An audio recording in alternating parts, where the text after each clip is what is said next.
pues ya estamos transmitiendo aquí en Expresión Profesional en Nutrición. Qué gusto saludarles en este jueves 6 de octubre. Estamos transmitiendo desde la Ciudad de México a toda la República Mexicana y cualquier otra parte del mundo donde se dignen a vernos. Muchísimas gracias. Es un gusto estar aquí presentes. Bueno, pues el día de hoy, fíjense que vamos a platicar sobre un tema muy interesante realmente, porque hasta que no escuchamos las presentaciones no nos percatamos de muchas cosas, y es muy cierto el hecho de que la salud mental pasa por desapercibida muchas veces. La gente cuando nos dice que tiene depresión, que se siente deprimida, que tiene algún problema de esa naturaleza, lo tomamos a la ligera y pensamos que es simplemente un estado de ánimo y que con una simple palmadita y ánimo ya queda superado el problema. Y no es cierto. La verdad es que es más profundo que eso y poco habíamos puesto atención en ello hasta que se presentó la pandemia.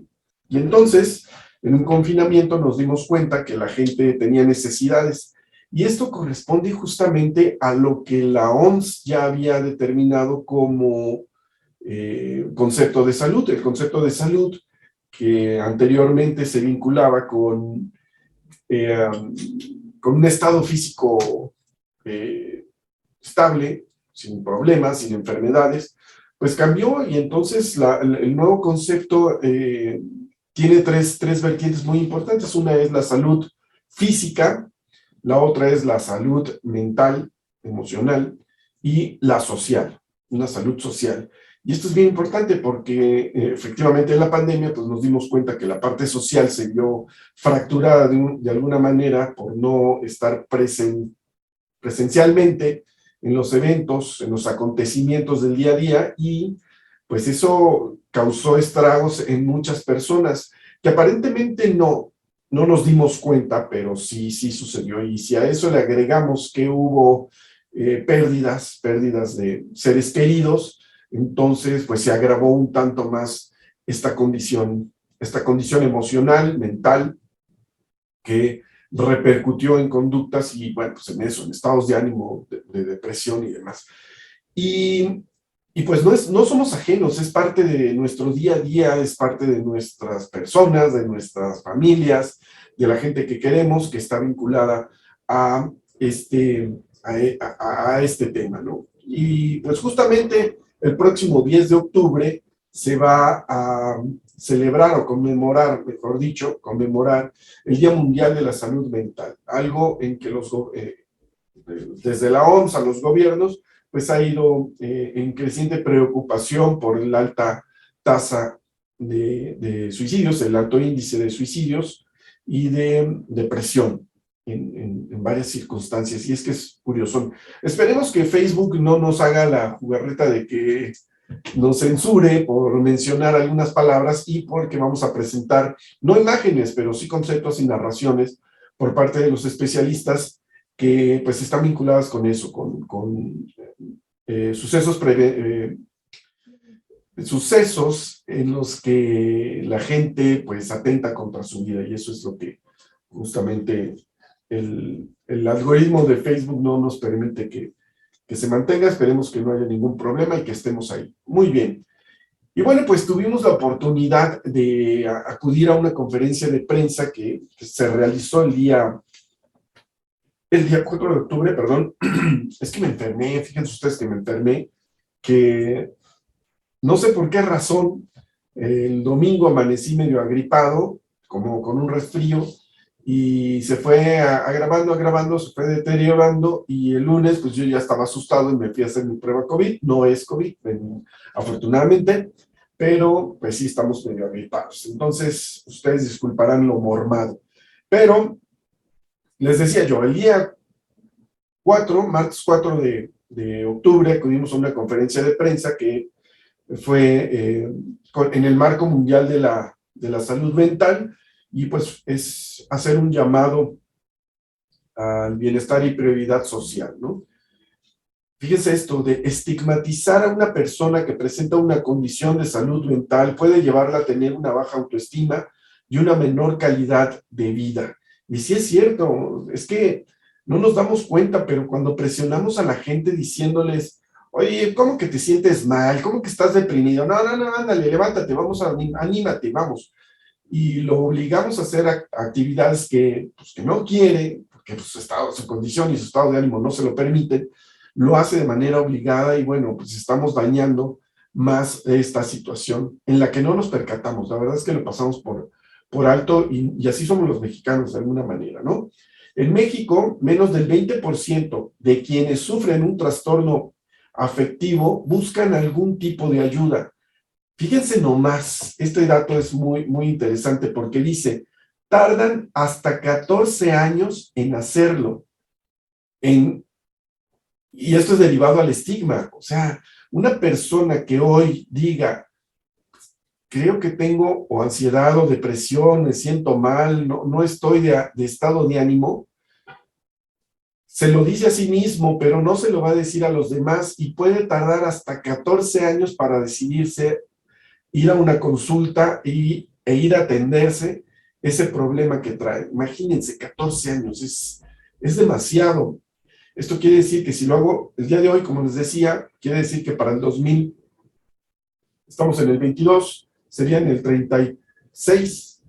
Para el 2036 estaría esa persona yendo a consulta después de haber sorteado todo este tipo de problemas que impactan en su vida familiar, social, en el trabajo, desde luego, porque esto ya ha permeado hasta esos lugares y obviamente, y no es nuevo, o sea, ya tiene tiempo, es de tiempo atrás que se viene presentando, pero no hemos puesto atención, no ponemos atención a esos detalles y es ahí donde debemos de tener cuidado. Bueno, pues tuvimos la suerte de estar presentes en esta conferencia de prensa, les decía yo, en la que intervinieron la doctora Yolanda Pica, que es médico psiquiatra y maestra en psicoterapia, y bueno, ella nos habló de algunos aspectos muy interesantes. También estuvo el doctor que le decía yo a esta Tania, que acordarnos de su nombre, Edilberto Peña de León, médico neuropsiquiatra y director del Centro de Investigaciones del Sistema Nervioso. Y hablaron de cosas duras y en las que no hemos reparado, pero también estuvo, afortunadamente, y digo afortunadamente porque no habíamos tenido oportunidad de escuchar a una eminencia, bueno, no, una excelencia se les dice. Estuvo el embajador de Dinamarca en México, el señor Kim Holdun, así, Holdun, creo que así se pronuncia, él lo va a decir, ahorita lo van a escuchar, Christensen. Entonces, él es el embajador de Dinamarca en México, y ustedes dirán, bueno, ¿y qué tenía que hacer en una conferencia de prensa sobre salud mental? Bueno, pues resulta que Dinamarca fue reconocida en el 2021 como el segundo país más feliz del mundo. Y dices, wow, qué emocionante. Sí, pero tienen un alto índice de suicidios. El 15% de sus niños en edad escolar ha asistido ya a alguna atención psicológica, de atención mental, y pues es una población que está sufriendo. Entonces ellos ponen mucha atención. Ya saben por ahí que alguien dijo que queríamos un sistema de salud como el de Dinamarca. Bueno, pues trajeron al embajador de Dinamarca para saber cómo están en ese rubro. Y nos platicó con datos muy interesantes, la inversión que va a hacer Dinamarca. Dinamarca es un país bueno, muy desarrollado, desde luego, pero con una población muy inferior a la nuestra. Entonces, las cantidades de dinero que se asignan a este tipo de eventos, de atención a este tipo de patologías, de problemas, pues no se compara con lo que tendría que invertir un gobierno como el de México, ¿no? Bien, vamos a ver la intervención del embajador, voy a repetir, el embajador de Dinamarca en México, Kim Huldund Christensen. Espero haberlo dicho bien, si no ahorita le captamos para que nos diga el embajador cómo se dice su nombre. Y regresamos, es breve.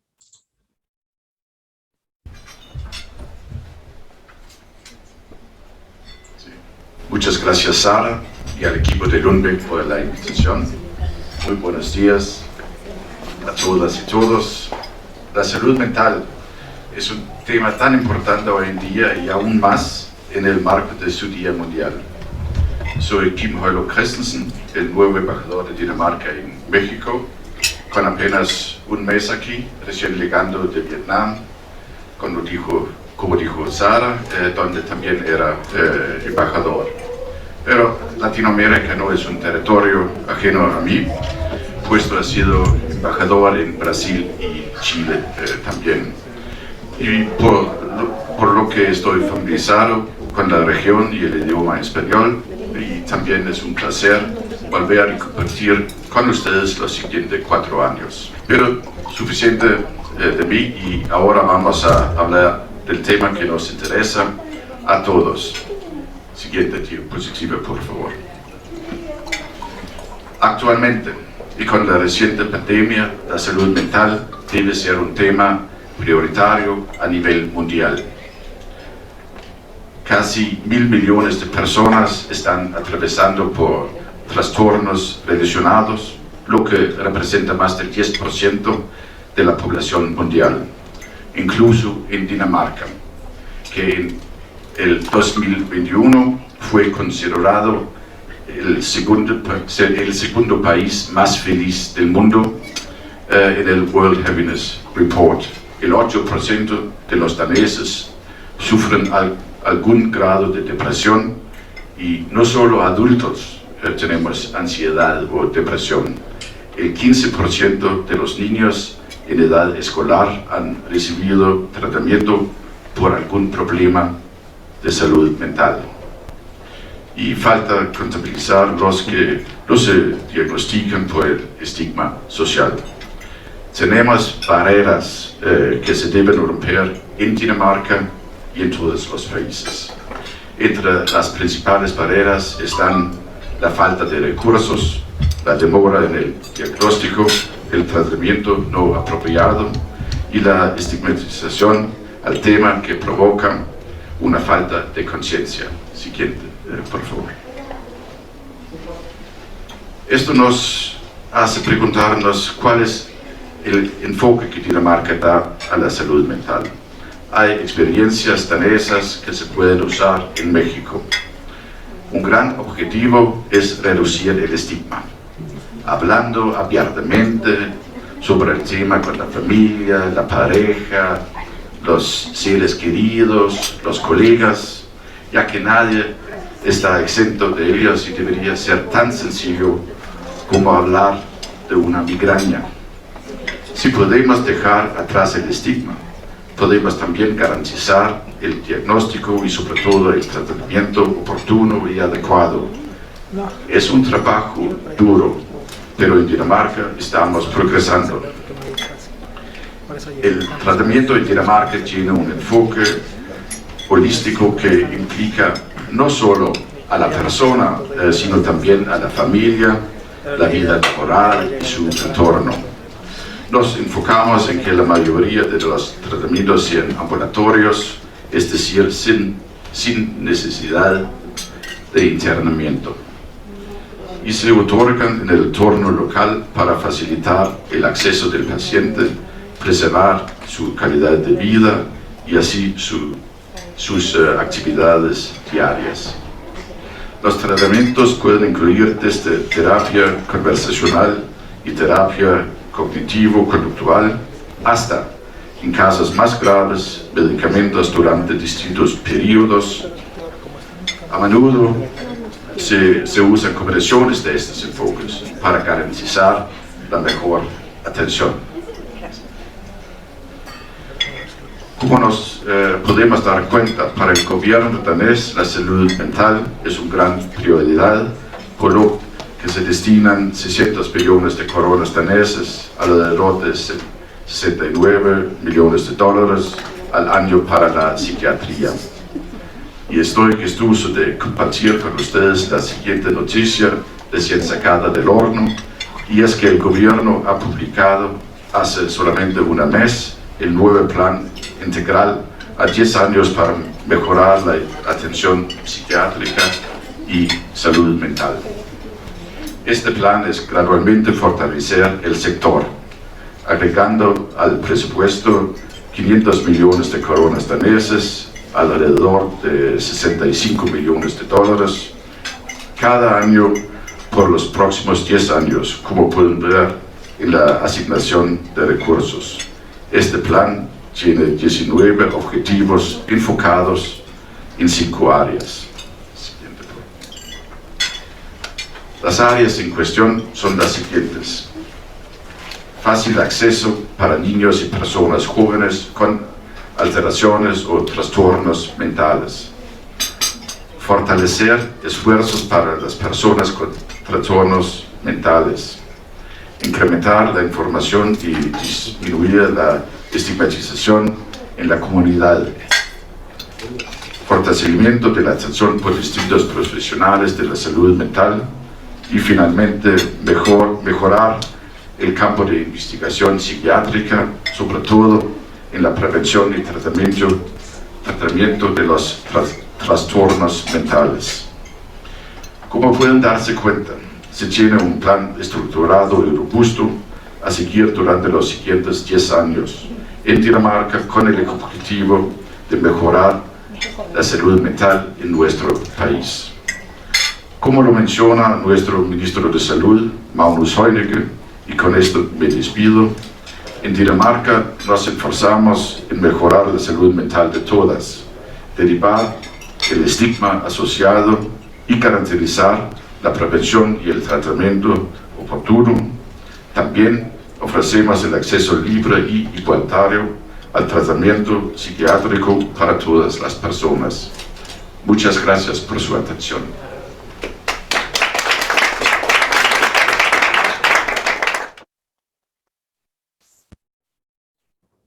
Muy bien, pues eso fue lo que presentó el embajador de Dinamarca en México. Es nuevo, acaba de llegar el embajador, ¿verdad? Pero eso no le quita el hecho de que,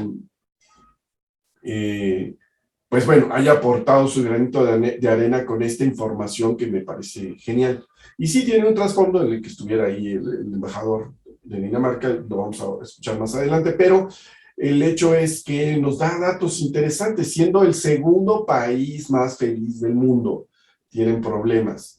Y eso no nos quita, es que es eso, seguramente estarán de acuerdo conmigo, que hay muchas cosas que se dan en nuestra vida, de las que pues, somos afortunados, pero no nos damos cuenta, ¿no? O sea, tenemos casa, tenemos un techo, tenemos dónde dormir, tenemos dónde comer, de alguna manera, lo que sea, pero tenemos. Nos estamos viendo, esto significa que tienes un dispositivo móvil o fijo, como quiera que sea, y pues podemos interactuar a través de esta transmisión, que nos mandes un mensaje a través del Facebook, y poder entablar esta comunicación. Estas ventajas, toda esta tecnología que podemos aplicar, que somos privilegiados en tenerla, los espacios que tenemos para vivir, bueno, son eso, pero hay gente, obviamente, que ni con eso se siente contenta, no está satisfecha, tiene carencias tiene otras necesidades, y en eso no podemos intervenir, por más que queramos nosotros decir, por Dios, o sea, ve todo lo que tienes, y pues no significa que eso te haga feliz. Qué tremendo, qué tremendo. Y bueno, pues no es algo nuevo, lo decía yo, ¿no? Pero se está poniendo atención. Y lo que decía al principio, bueno, pues la pandemia vino a destapar todo esto, vino a mostrarnos que hay un problema en nuestra población. Si no es en la gran mayoría, sí hay un problema, y el problema puede agravarse a tal grado de atentar contra su vida, ¿no?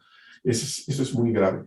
Pero una de las cosas con las que se está luchando y con las que se está tratando de salir adelante y poder reconocer que hay un problema es la estigmatización. El hecho de...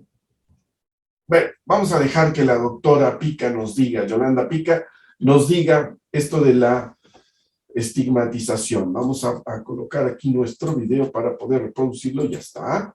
Y regresamos en breves momentos, vamos a escuchar a la doctora Pica y aquí estamos de regreso.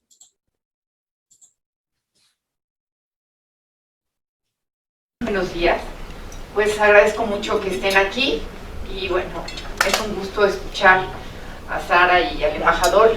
Y yo sí quisiera puntualizar que, aunque de pronto suena lejos Dinamarca de lo que estamos viviendo, desde mi punto de vista la Fundación Lundbeck hace un gran trabajo, porque cada año da un premio que se llama Premio Cerebro, que consta de 1.3 millones de euros, y que en realidad está enfocado a cualquier investigador del mundo que logre algo distinto. El año pasado lo ganaron unos investigadores en migraña, y la razón por la que ellos deciden destinar el dinero al cerebro es porque consideran que es el órgano menos estudiado. Y justamente porque es el órgano menos estudiado, es ahí donde existe más estigma. Y yo les voy a hablar especialmente del estigma hacia las enfermedades en la salud mental en México. Bueno, aquí está mi presentación. Soy columnista del periódico La Razón y trabajo en varias asociaciones, y soy el faculty member de México de la Fundación Lundbeck. Lo primero que tenemos que tener claro es qué es una enfermedad mental, y esta es una definición del Manual Diagnóstico y Estadístico de las Enfermedades Mentales en su 5ª edición, revisada del 2022, y bueno, va a ser una alteración del estado cognitivo, de la regulación emocional o del comportamiento de un individuo, pero que de alguna forma va a reflejar una disfunción en los procesos psicológicos, biológicos y del desarrollo. Y esto va a ser subyacente a su función mental. Habitualmente, las enfermedades mentales van asociadas a un estrés significativo y a una discapacidad. Y esta discapacidad puede ser tanto social, laboral o finalmente actividades importantes que puede ser la vida familiar. Las consecuencias del estigma son terribles porque es una carga más que llevan los pacientes que sufren enfermedades. Es decir, la gente que los rodea tiene una serie de juicios que los discriminan y los lleva a que además ellos sufran de baja autoestima y menor calidad de vida. Entonces, con tal finalidad les voy a presentar algunos estudios donde se demuestra la importancia del estigma. De las cosas que la gente piensa de quienes sufren enfermedades mentales, por ejemplo, es que son gente inestable, que son impredecibles, peligrosos, como mencionaba Sara, agresivos, aunque cabe señalar que el nivel de peligrosidad en los enfermos mentales es muy pequeño y que es más fácil que ellos sufran la violencia de los demás a que ellos sean violentos. La vagancia, piensan que muchos de ellos no trabajan porque son unos vagos, algunos creen que son inteligentes o genios y que entonces desperdician su genialidad por no poder trabajar, que son aplanados afectivamente, que son incapaces y dependientes, que son extravagantes, con déficit cognitivo, que sus enfermedades se contagian, entonces eso hace que los rechacen, que son frágiles y que nunca se van a curar. Imagínense que en el mundo el 7% de la población solamente piensa que hay alguna posibilidad de curar una enfermedad mental. O sea, hay un gran porcentaje de la población, y eso es incluso en países desarrollados, digamos que un 73%, piensa que las enfermedades mentales no tienen cura. Y eso es parte de la ignorancia que tenemos acerca de este tema. Lo que sucede por el estigma es que las personas no buscan tratamiento, y entonces al no buscar tratamiento se enferman más gravemente. Por ejemplo, un cuadro de depresión, si se atiende en los primeros 4 meses de inicio, muy probablemente va a llegar a remisión y se va a curar, pero los pacientes a veces tardan años en buscar tratamiento, y cuando buscan tratamiento ya están en una fase muy complicada o con riesgo suicida, o incluso a veces ni siquiera llegan a tener tratamiento. Hay una falta de comprensión de los familiares y amigos y muchas oportunidades laborales perdidas. Cuando alguien dice que tiene una enfermedad mental, inmediatamente ven la forma de despedirlo y lo empiezan a hostigar también sus compañeros. Hay violencia física, acoso, mucho bullying, por ejemplo, en los niños que tienen algún problema en el desarrollo, y la falsa creencia de que nunca van a superar estos desafíos. Entonces se vuelve el estigma un gran problema. En México menos del 20% de quienes sufren un trastorno afectivo buscan algún tipo de ayuda. Este es un dato de un estudio que realizaron en 2013 unas investigadoras del Instituto Nacional de Psiquiatría. ¿Y saben por qué no está actualizado? Porque no tienen presupuesto para hacer otro estudio en el momento actual. Porque todo esto viene de unas encuestas que se realizaron antes de estas fechas, pero les aseguro que ahorita nos escandalizaríamos de cómo está. Entonces, una persona con una enfermedad mental a veces tarda 14 años en buscar tratamiento, y eso hace que el retraso sea muy importante, y cuando lo buscan, solamente el 50% recibe el tratamiento adecuado. Y el tratamiento adecuado pues es con médicos psiquiatras o con psicoterapeutas, pero también tenemos una muy pequeña cantidad de médicos psiquiatras. O sea, en el país tenemos 4.400, que es insuficiente para toda la población. Y por otro lado, uno de los factores más importantes que influyen en buscar ayuda es el estigma, porque afirmar que tenemos una enfermedad nos hace sentirnos débiles. Entonces, bueno, dentro de las frases típicas es anímate, no estés triste. Estas son unas frases del doctor Celso Arango del Colegio Europeo de Neuropsicofarmacología. Y de los falsos conceptos que tenemos es que no debemos tener ni miedo o tristeza, porque si no, no tenemos salud mental. Todos en algún momento tenemos miedo o tristeza. Lo importante es conectarnos con nuestras emociones y saber manejarlas. Y por otro lado, pensar que tener emociones es algo adverso y que no es normal. Y el negar los sentimientos normales puede ser parte del estigma. Yo siempre les digo a mis pacientes cuando se quejan de que en su familia les dicen, pon de tu parte, échale ganas, recupérate. Es exactamente igual si alguien sufre un cuadro de apendicitis y un dolor muy fuerte y necesita ser operado. Imagínense que ustedes les dijeran, pon de tu parte, échale ganas. Pues ¿cómo le haces si tienes un apéndice a punto de reventar?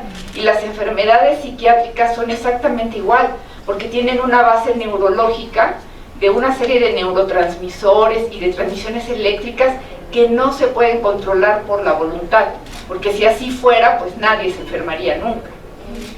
Este es un estudio que es muy interesante, lo llevó a cabo la doctora Nathalie Oxel en Alemania, que se supone que es de los países donde no hay tanto estigma, y lo que hace es que hace una relación entre el estigma mental, el secreto y la ideación suicida. La forma como lo realizó fue en una población en Zúrich.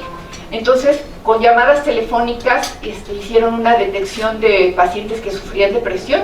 En total hicieron algo así como casi 10.000 llamadas telefónicas. De ese grupo encontraron 900 personas que tenían cuadros de depresión mayor, y finalmente aceptaron quedarse en el estudio 661.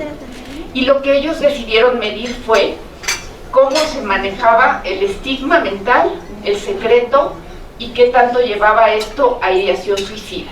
Entonces, con una escala lo que hicieron fue que dividieron a los pacientes entre un grupo, que eran los que estaban diagnosticados, que se llamaría que están etiquetados, que la población, sus amigos y familias saben que son personas que sufren depresión mayor, y otro grupo eran los que no estaban etiquetados, que habían decidido guardar en secreto su condición para evitar sufrir el estigma.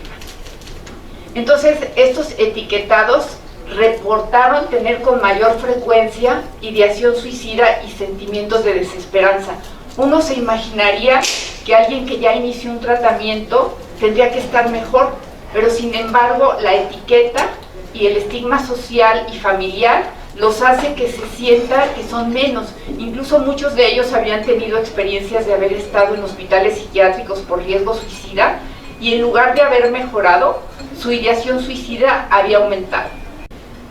Entonces, bueno, dentro de los desafíos, es nuevamente las doctoras del Instituto Nacional de Psiquiatría, que es la doctora Berenson, la doctora Lara y Medina Mora, es que debemos hacer una continuación del proceso y considerar que son enfermedades crónicas, y hacer una serie de intervenciones y promoción para que se rehabiliten y se traten, y fortalecer los servicios de salud mental. De las cosas más importantes y por las cuales hay tanto estigma es por la falta de educación.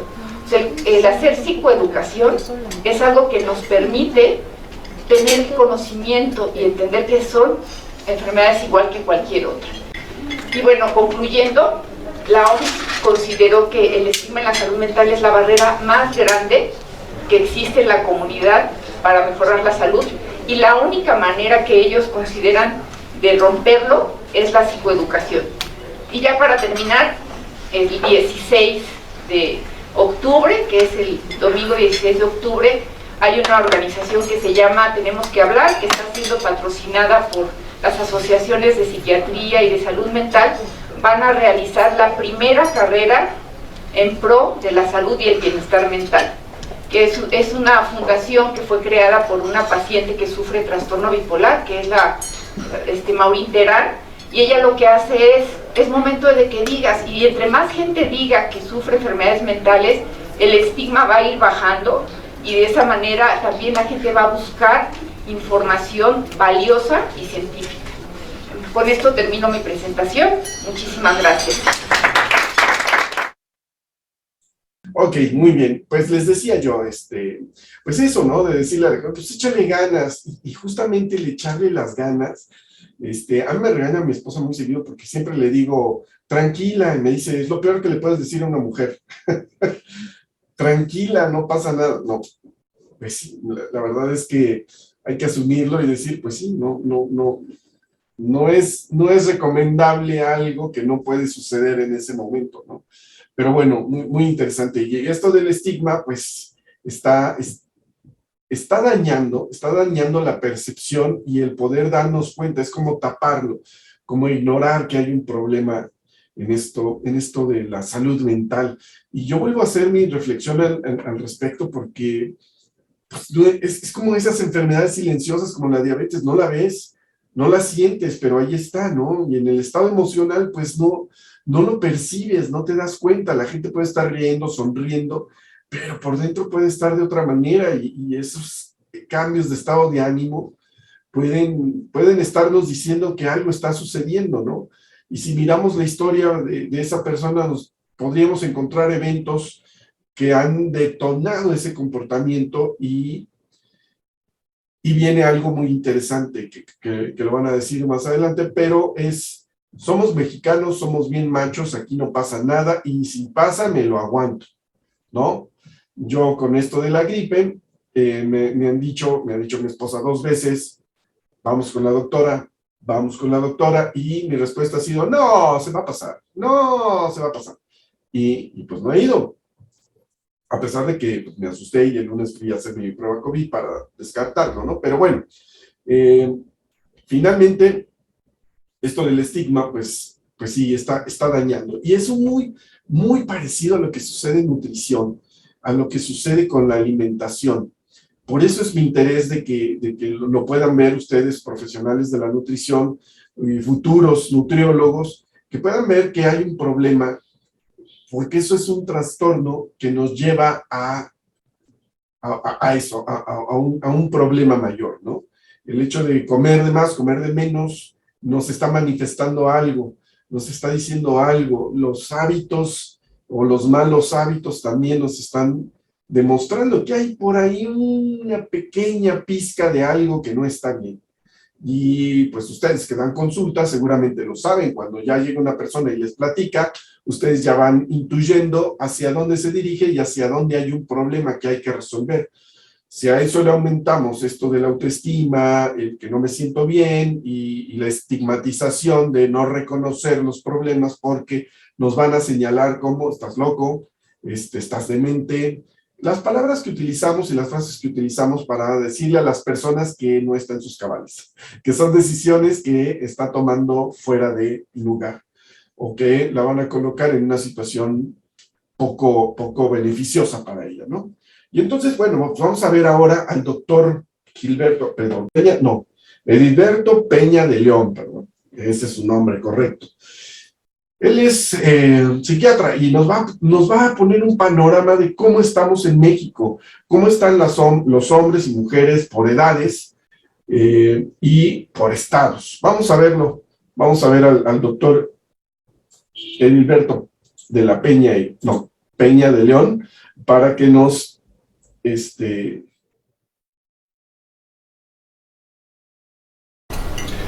Si hablamos de salud mental, tenemos que cambiar ya el tono de la conversación.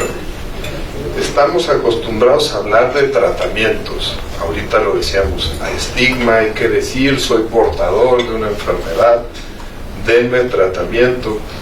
Posteriormente se avanzó a querer prevenir, vamos a detectar prontito, vamos a hacer cosas para que no me enferme.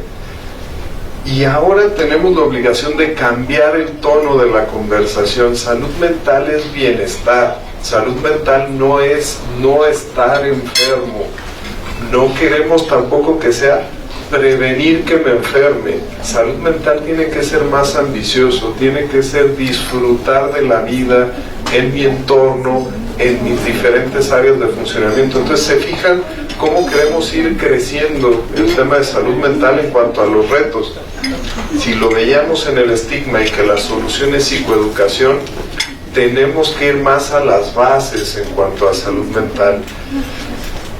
Podría sonar por las estadísticas, pues vamos a tener más psiquiatras, vamos a poner más centros especializados de salud mental, y ahorita lo van a ver con el mensaje.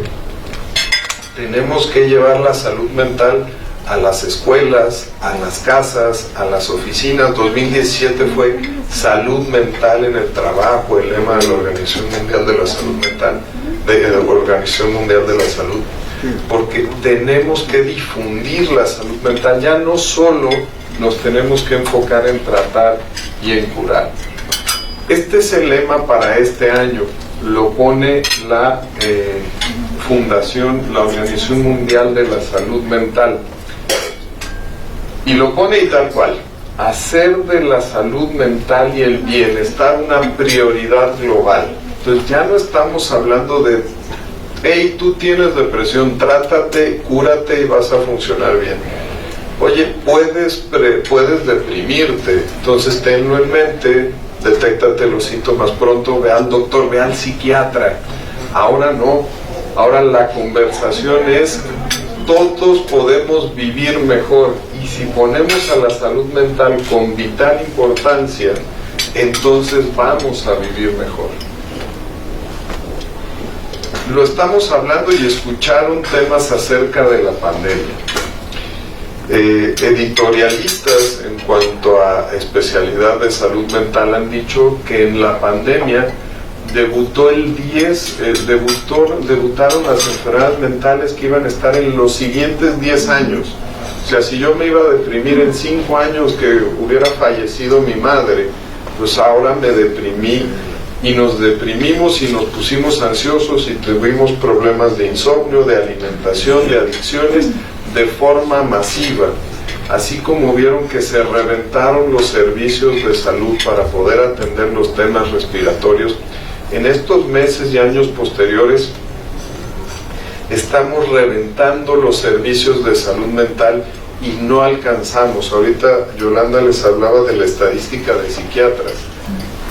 La salud mental tiene que ser una prioridad de atención en salud primaria. Tu médico de primer contacto tiene que estar capacitado para detectarte, para darte los primeros tratamientos. Y los especialistas nos tenemos que convertir en atención secundaria o en atención terciaria. Cuando eres resistente al tratamiento, cuando tienes muchas otras enfermedades y es muy complicado darte el tratamiento, ahí es donde tenemos que jugar el rol los especialistas. Pero la salud primaria es la que tiene que estar ahí. ¿Por qué? Porque los trastornos mentales son los que principalmente incapacitan. La enfermedad más discapacitante del mundo no es el cáncer, no es la esclerosis múltiple, no es el Parkinson, es la depresión. Lo que me quita en vivencia, en poder estar en el aquí y en el ahora, en estar con las gentes que quiero, en disfrutar de la vida, eso le quita económicamente más al país que enfermedades como el cáncer, y todos hablamos pues de quimioterapias y cáncer. Lo ideal es que exista un psiquiatra por cada 10,000 habitantes, y ahorita vamos a ver cifras aquí en México y en otros países del mundo al respecto. Las iniciativas y por qué hablamos de salud mental como prioridad global. Entonces, ahora sí, de forma contundente, tenemos que decir que tenemos la obligación de llevar la salud mental a primer nivel. ¿Sí? Ya no, la intención no es fortalecer los grandes hospitales psiquiátricos, lo decía el embajador, ya no queremos internamientos psiquiátricos, queremos que los pacientes se atiendan ambulatoriamente, queremos que vayan voluntariamente, derribando el estigma.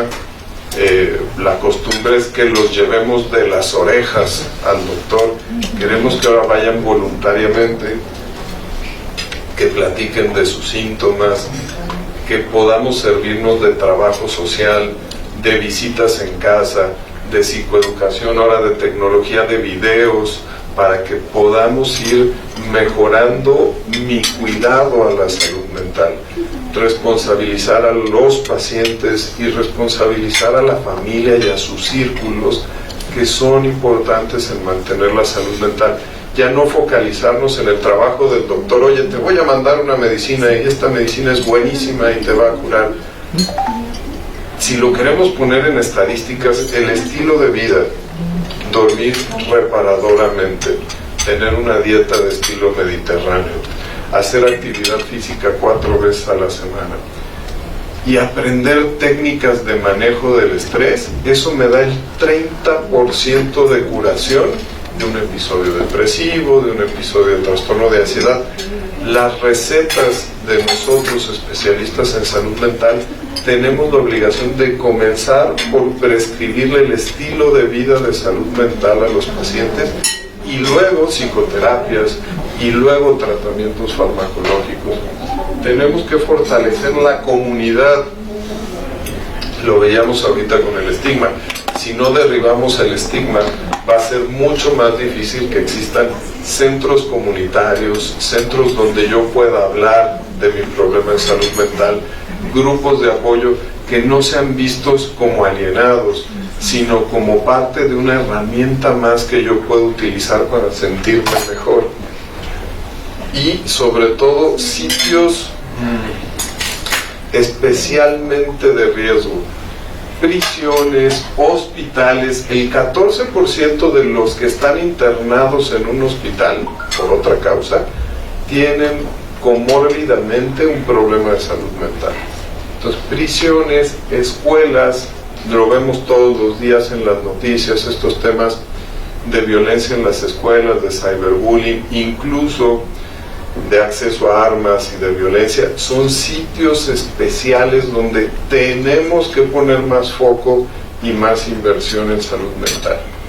El compromiso es de una voluntad política, tenemos que sensibilizar, y aquí ustedes son una herramienta súper importante, sensibilizar a los tomadores de decisiones y al público para que sepa todo esto de salud mental, para que sepa que el compromiso de vivir bien es de ellos, no es del país, no es del gobierno, no es de los doctores, porque es muy fácil depositarlo en los demás. Queremos comprometer también a las personas que ellos son herramientas fundamentales para tener salud mental. Se necesita dinero, no me toca hablar de los dineros, pero bueno, ya el embajador, ya me puse a trabajar en la conversión de coronas danesas a dólares, ahí lo estoy trabajando, como doctor no soy muy bueno con los números, y se necesita competencias, lo que les decía, personal formado, propiamente no médicos especialistas, por ejemplo, trabajadoras sociales que puedan estar en la comunidad, que puedan sensibilizar, que puedan ser el primer contacto con quien puedo yo hablar y abrirme de una sintomatología, y que sea suficientemente prudente y sabia de dirigirme a tener una atención. Lo mencionaba Yolanda, imagínense, 14 años de retraso a nivel mundial. O sea, yo empiezo con síntomas y tardo 14 años en llegar al especialista adecuado. Qué bonito suena que haya alguien que vaya a mi escuela, que dé una plática, que yo me pueda abrir, que le platique 2 o 3 síntomas y que sin estigma y sin que mis papás corran azorados con la directora para decir que me están diciendo que tengo un problema mental, me puedan dirigir y me puedan hacer una evaluación. ¿Se fijan qué facilito sería y qué bonito suena? Eso es lo que tenemos que tratar de hacer. Y aquí ese mismo estigma que tiene que ver con la legislación, porque en la legislación apenas nos reconocieron al estrés laboral como una causa de incapacidad. Ahora tu médico familiar sí te puede poner, no vayan ustedes mañana, no se los recomiendo, pero sí te puede poner en la incapacidad paciente que sufre de estrés laboral y te pueden dar una incapacidad por ello. Pero tenemos que avanzar pues en eso, reorganizar entornos y reforzar la atención a la salud mental, pero les digo, ya no atender, ya no prevenir, sino decir, oye, puede ser mejor, y la atención centrada en la persona tiene que llevar como consecuencia empoderar al individuo para poder comunicar sus necesidades propias para poder vivir mejor. Pero hay que poner atención porque el tema va creciendo. El tema es disparejito en género. 10.4 de cada hombres de cada 100,000 cometen suicidio contra 2.2 de las mujeres. Aquí lo vemos disparejito en la gráfica para 2021. Y los temas de edades, lo que yo les decía, ¿cuáles son las edades más peligrosas, más susceptibles? Son las edades productivas, las edades laborales, las edades de cambio, la adolescencia, el tomar decisiones significativas sobre mi vida, en darle sentido a mi vida, en tener fracasos amorosos, fracasos laborales. ¿Y dónde nos suicidamos más en México? En Chihuahua, 10.14 por cada 100,000, en Aguascalientes y en Yucatán, y los menos, Guerrero, Veracruz e Hidalgo. Si lo vemos en temas del INEGI, aquí lo vemos todo caracterizado por estados, ¿sí? Donde ahorita se está haciendo más inversión. Estamos en un par de proyectos trabajando con el gobierno de Chihuahua para poder mejorar este tema de salud mental. Aguascalientes, Yucatán, Coahuila, Zacatecas, Baja California, Jalisco, aquí está la media nacional, ¿sí? El Estado de México, hasta Guerrero, que es 2.2, ahí no se suicidan, ahí pasa la delincuencia organizada y acaban. ¿Sí? Les decía, los institutos nacionales de salud mental le están metiendo dinero a suicidio, le están metiendo dinero a genómica y le están metiendo dinero a la salud mental global. Estados Unidos, el 59% de los psiquiatras americanos tienen más de 65 años. Esto quiere decir que están cerquita de retirarse. El 60% de los adultos, solo el 60% de los adultos americanos que tienen un problema de salud mental vieron al psiquiatra el año pasado. De repente glorificamos el sistema de atención a la salud americano, pero para que yo pueda llegar a un especialista en Estados Unidos es muy difícil. El tratamiento lo dan los médicos de primer contacto. Y en Estados Unidos, tal cual, hay 14.7 psiquiatras por cada 100,000, ni siquiera cumplen con esa media de un psiquiatra por cada 10,000 habitantes. Todos estos estados en azul son los que tienen más psiquiatras que la media pedida, y todos los grises son los que no, ¿sí?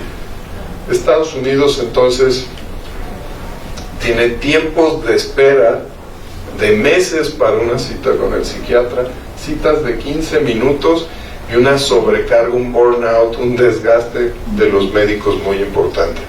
Entonces el mensaje que les queremos dejar como retos de salud mental en este Día Mundial de la Salud Mental es que, bueno, queremos atender a los pacientes, queremos ser más efectivos, queremos tratarlos muy bien, que bueno, queremos que se prevengan, queremos que no se enfermen y queremos que no lleguen a la consulta. Pero el mandato es salud mental global. Queremos que se hable de esto en las escuelas, queremos que se hable en los centros religiosos, en los grupos de apoyo, en los grupos sociales, en los grupos vulnerables, pero queremos que la conversación de salud mental esté difundida y entonces sí, ya esto sea una, como dice el lema, una prioridad global. Muchas gracias.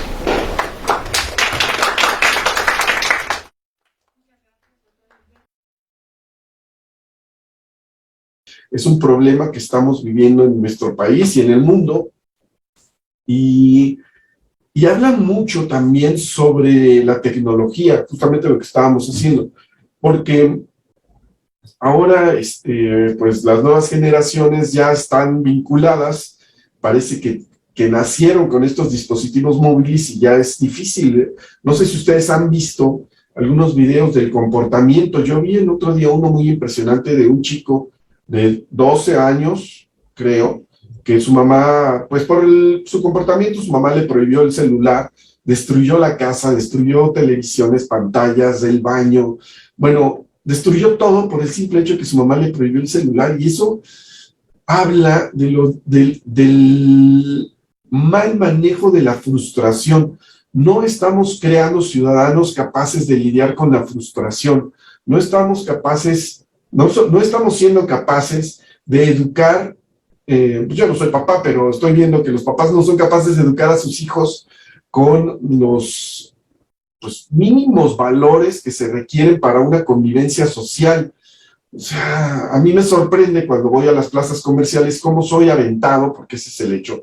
Me avientan los niños, las señoritas que van a pasar a una tienda y les vale que vaya uno atravesando, te avientan y no es con permiso, no es disculpe usted, por favor me deja pasar. No, se pasan. El otro día estaba formado yo para pagar unas prendas y estaba un exhibidor atrás de mí, de ropa, pues ahí está colgada la ropa, y una señora me aventó porque quería pasar a ver unas, pero no dijo ni con permiso, me aventó, y me le quedé viendo y no le interesó el hecho de decir, ay, disculpe usted que ya lo aventé, porque quería ver esto. Y así es. Entonces ya no hay disculpas, no hay permisos, no hay por favor, ya no existen las gracias tampoco. Entonces, pues son valores y bueno, son actitudes y comportamientos mínimos que deberíamos de tener para una convivencia sana, ¿no? Pero no la tenemos. Desafortunadamente no existe, ya no existe, y creo que nos vamos a ir deteriorando cada día más como sociedad. Nos vamos a ir, pues, lastimando de alguna manera. Si ya lo hacemos verbalmente, si ya lo hacemos físicamente por haberme cerrado yo a un automovilista, a un ciclista, a alguien, ya es un comportamiento bastante difícil más bien va a ser una convivencia bastante difícil de llevar. Y pues ahora somos más millones de habitantes en este planeta. No sé hacia dónde vamos si no hacemos algo al respecto, ¿no? Y bueno, pues volviendo al tema de la salud mental, el día lunes será el día conmemorativo del Día Mundial de la Salud Mental, y hagamos reflexión, veamos y observemos a la gente que tenemos cerca, observemos, platiquemos, porque una de las cosas que nos dicen los especialistas es, hay que exteriorizarlo. Uno es desestigmatizarlo, platicarlo, exteriorizarlo, decirlo, porque pues no está bien reservarnos. Y aunque uno respeta la privacidad de las personas, si estamos viendo que su comportamiento no es el de siempre, que hay algo, y nos damos cuenta, siempre nos damos cuenta porque sabemos que hay algo. Y empezamos con las preguntas, ¿qué tienes? Nada. Y bueno, ya sabemos que hay algo, pero ¿por qué no nos atrevemos a decir, sí estoy enojado, sí estoy molesto, sí no estoy a gusto con lo que está sucediendo, quisiera hacer esto? Pero si no lo exteriorizamos, va a estar muy difícil. Y eso es a lo que así nos educaron de alguna manera. Esta cultura, nuestra sociedad, nuestra cultura, tiene valores y bueno, una manera de educarnos que hace que seamos los hombres, que seamos machitos, que no lloremos, que nos aguantemos, y las mujeres, pues que sean todo lo contrario, que sean más emocionales. Entonces, esos permisos que tenemos y que no tenemos, pues sí, vienen a dañar de alguna manera. Si no lo hicieron en el pasado, que sí lo hicieron, pero si en el pasado era parte de todo esto, pues ahora nos estamos dando cuenta de que pues perjudicó y perjudica a las personas, así es que pongamos mucha atención, observemos en nuestra casa, entre nuestro círculo de amigos, si es que hay algún problema con eso, pues vamos a reconocerlo y ayudar a esta persona, ¿no? Para los que hemos ido al psicoanálisis, para los que hemos tenido terapia o que hemos estado en una sesión de psicoanálisis, a un tratamiento de psicoanálisis, pues sabemos lo importante que es hablarlo, lo importante que es desahogarnos, decirlo, comprender y darnos cuenta de nuestro comportamiento de alguna manera, ¿no? Y de nuestra toma de decisiones. Creo que no está mal y eso sería interesante, aunque ya nos dijeron que hay 4.400, bueno, son 4.400 psiquiatras, no psicólogos, psiquiatras, en este país. Para una población de más de 120 millones de habitantes, imagínense a cuántos les toca atender a estos 4.400. Y ese es un problema que lo decía el doctor Quintero, pero nos dice, en Estados Unidos está con ese problema y tienen esperas hasta de 1 año para poder tener terapia. Y pues es lamentable, es muy, muy lamentable. Les agradezco mucho que hayan estado conmigo esta tarde, muchas gracias. Nos vemos aquí la próxima semana, aquí vamos a estar el 13 de octubre, un día después de la celebración de esto, del Día de la Raza, que ya a mí ya me puso a pensar esto del Día del Descubrimiento de América. Por otras cosas ya lo platicaremos el próximo jueves, donde tendremos ya más conversación sobre el temas de nutrición, porque se viene un congreso importante este fin de semana aquí en la Ciudad de México y esperemos poder estar porque ya me bajaron del tren, yo ya no tengo un acceso como yo esperaba tener, pero bueno, vamos a buscar la manera de poder asistir a estas conferencias y poder estar ahí presentes de alguna manera y traerles información de lo que nosotros veamos en este congreso. Es un congreso internacional en Ciudad de México, muy, muy interesante, muy bueno, muy recomendable y bueno, pues ya les estaremos platicando si podemos obtener o logramos entrar, esperemos que sí, por lo menos a 2 seminarios íbamos a estar presentes, pero me hubiera gustado tener más, pero bueno, así es la organización y hay que respetar. Muchísimas gracias, que estén muy bien, nos vemos próximo jueves, hasta luego.